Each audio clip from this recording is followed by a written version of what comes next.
Diverse learners, students, I wanted to spend some time with you to go over APA formatting using a template that is found at the ACE Student Commons Writing Center.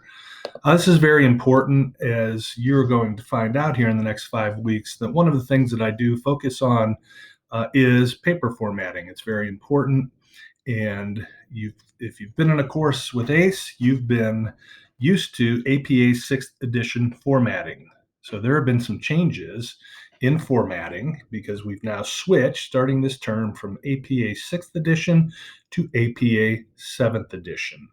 So I'm going to walk through the template with you. I want to point out some things to note to make sure that you have in your papers when you submit for class this term. I'm going to start with page 1.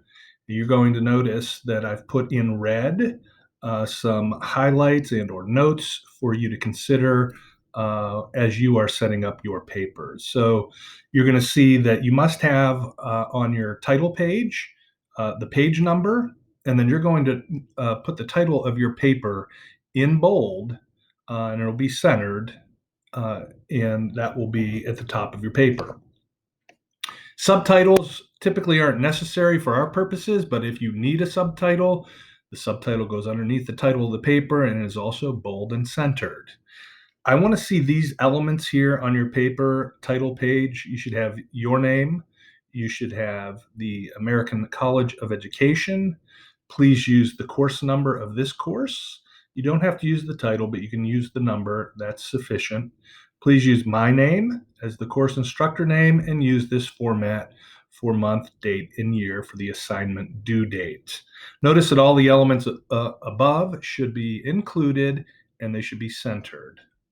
Again, I think I mentioned at the top of the video that this template was modified from the original template. You can find the original template at the ACE Student Commons Writing Center. So I'm going to walk through some of the additional pages here. You should have the title of your paper on page 2 as part of your introductory paragraph. It should be in bold and it should be centered. So you'll have that, and then you'll do your introduction.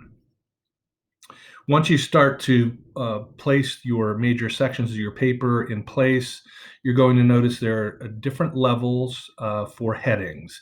Typically, your papers will have level 1 and level 2 headings.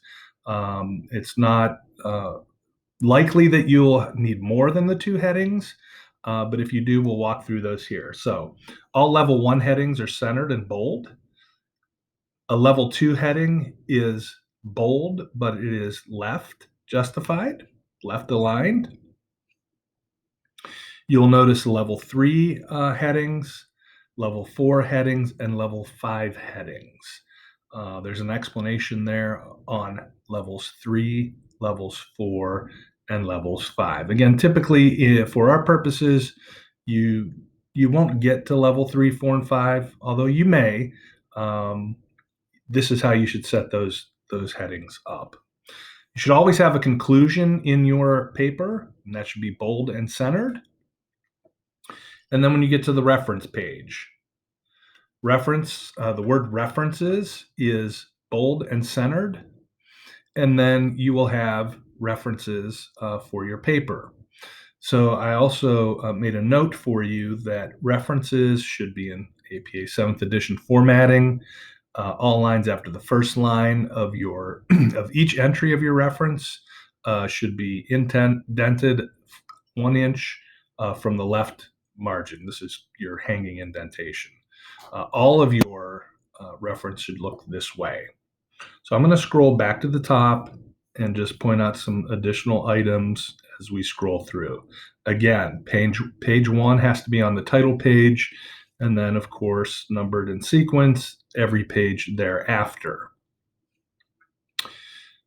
I also want to point out here that I didn't highlight, but I want to point out that you do and you should have references for each, or in-text citations for references that you have for each of your references. You'll notice in this paper, there were 3 references.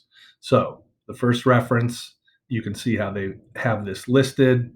The second reference here, the third reference here.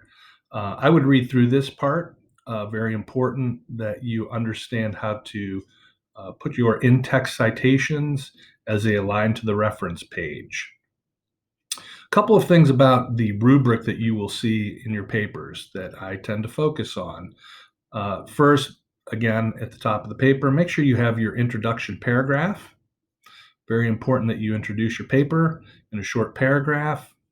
Um, Also, you will find this in the rubric. You should have a conclusion for your paper, at least a paragraph citing what you've concluded from the research and the work that you've done on your application or analysis paper. So you have to have a conclusion, you have to have the intro paragraph, and you should, not should, you need to have 3 to 5 references in any scholarly paper that you submit for this class. 3 to 5 references.